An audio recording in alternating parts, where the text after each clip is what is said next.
guys, welcome to Fimi's Dessertville YouTube channel. So first off, I'm going to be wishing you all a very happy new year, and this is an avenue to just wish you all a happy new year. Expect more videos from me. Today I'm going to be showing you how to achieve the KFC standard of the crispy chicken.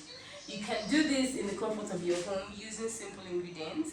That is, if you don't have the energy to go all out to go and buy, this is even a lot more cost effective, and you are sure that you don't have a whole lot of preservative going on in your own.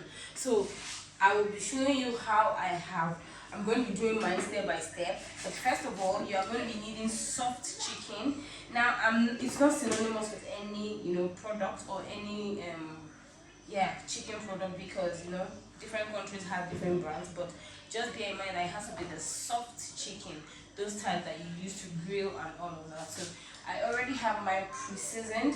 Now you can season to taste as you like. I don't have any peculiar way of seasoning my chicken. I just make sure to season it at least 30 minutes ahead of time. So the longer you season, the better. The more infused the seasoning will get it. Remember that for a marinated chicken, you don't get to cook it, you get to deep fry it after coating with the different stuff to put it. So it's a very highly calorific indulgence. Then once in a while you have to do these things, something different from the norm. So today, this is the chicken I'm going to be using. I just took a bit from what I already have pre-seasoned. You're going to be needing, of course, all-purpose flour. Remember I said so.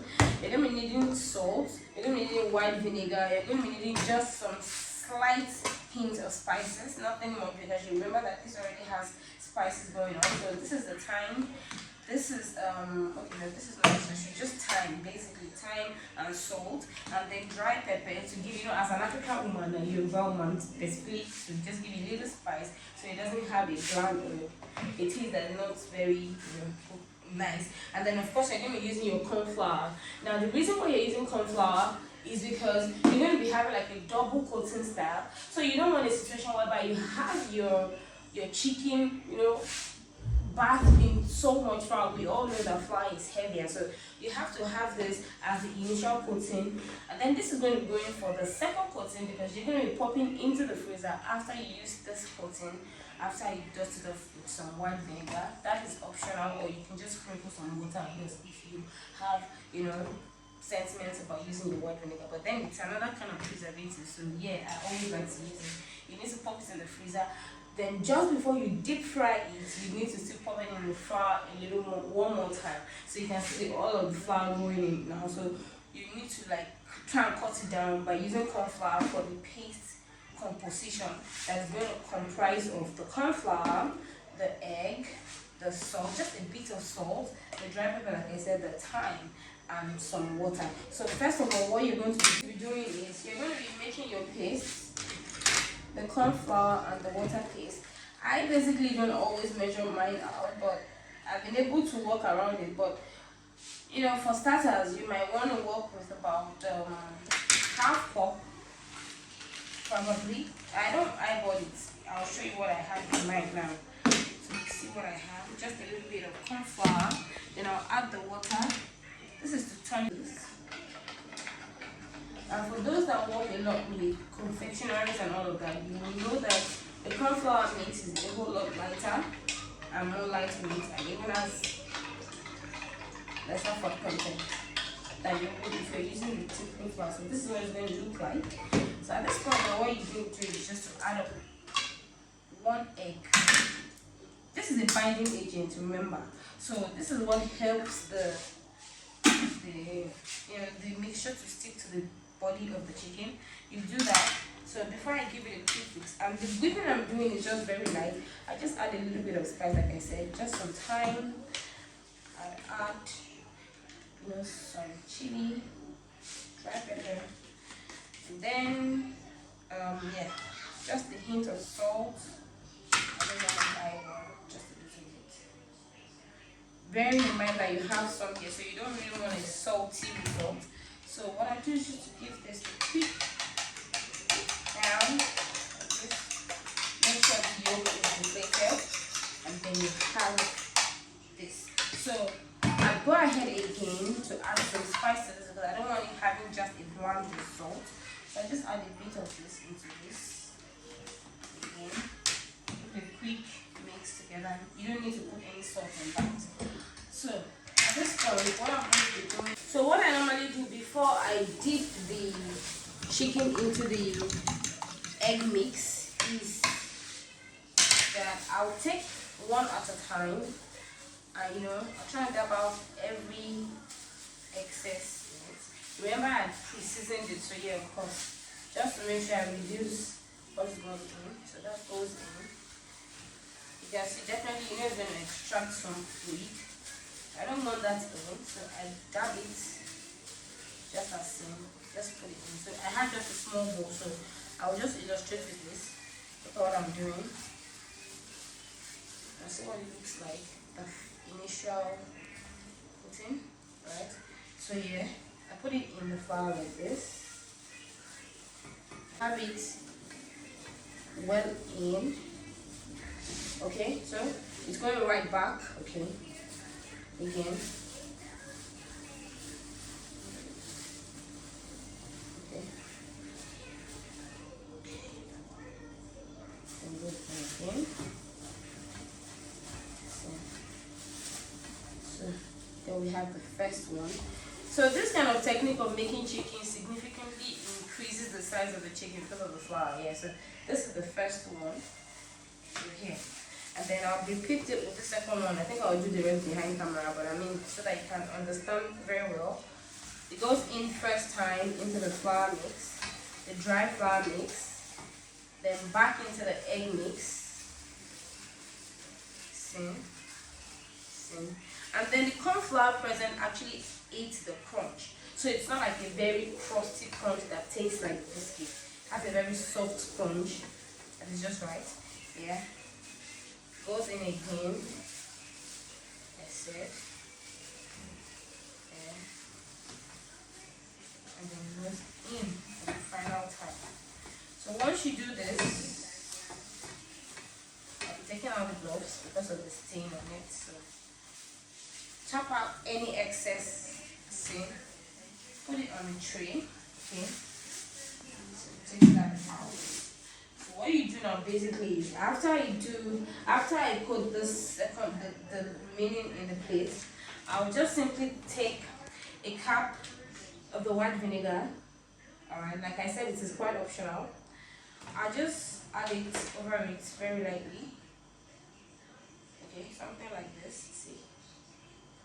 Just something like this, and then I give it a tap with my hands or the gloves as the case may be. So now look at what it looks like. So I'll be repeating the same process with the remaining, and then I'll go ahead to cover up with the cling film or foil paper as the case may be. Pop this into the freezer for about 20 to 30 minutes so this can seal in properly. Okay, it's supposed to come out frozen or at least very chilled and firm. So by the time you bring it out, you put your oil that has like a considerable amount of oil in a deep pot. I don't use my frying pan because I like to deep fry, and I don't use my deep fryer because I like to monitor the frying. So I use a deep pot, or at least something a bit shallow, and then I add the oil. I leave it on the medium heat, because if you leave it in the high heat, you're going to make it fry fast because of the fat, okay? And then you don't want a situation where you break it open and then you still see some uncooked parts. So you have to slowly fry this, like fry it with the medium heat, so that it can cook from inside out rather. And then whilst you're at it, once you flip it the first time, flip it the second time, you can just use your fork to poke some holes into the center so that oil can even perforate into the center of the chicken. The idea is to have a golden brown, a light golden color of chicken, nothing burnt, because once it's burnt, it's going to give you a very nasty taste. So we're going to go right into this, and once I bring it out back the second time, after about 25 to 30 minutes, I'll show you how I'm going to fry it, and then we're going to call it wrap. From the freezer, as seen, see what it looks like. So this is going to be the final coating of the flour. Now note that I already turned on the cooker to fry. So right after this, you don't need to wait before you fry. make sure your oil is already getting heated up before you get to this point. So all you do is you take it out directly out from the flour straight into the oil, and then I'll show you how it will look like once it gets into the oil. So I'll go with this to the kitchen to fry. So oil is hot enough. You should just get a little bit and pop it in. You can see how it looks, so it's obvious that it is ready. So what I'll do is now to take it in like this. Check out the excess. Do this again. All four will go in at the same time. So it goes. So just make sure you create some space for it. Then pop it inside. Just make sure to turn it frequently so that you don't have a side too brown than the others. But it's not ready. So I'm gonna poke the holes like I said to ensure that the oil gets into the center. So like this, in no particular order. This is what the chicken looks like now.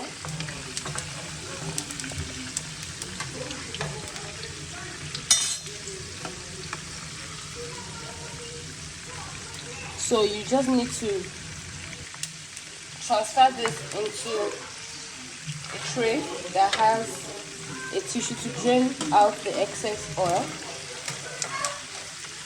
and then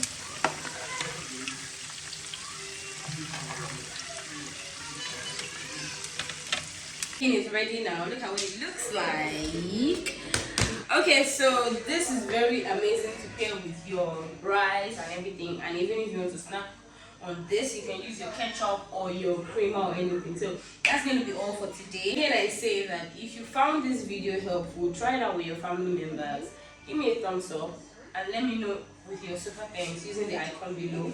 Share with your friends and always drop your reviews. I wish you a very super happy new year. Hoping to keep building this network and hoping to keep giving you guys good content as you've subscribed for. Till next time, guys, I remain your favorite girl, your favorite baker girl, Famous Dessert here.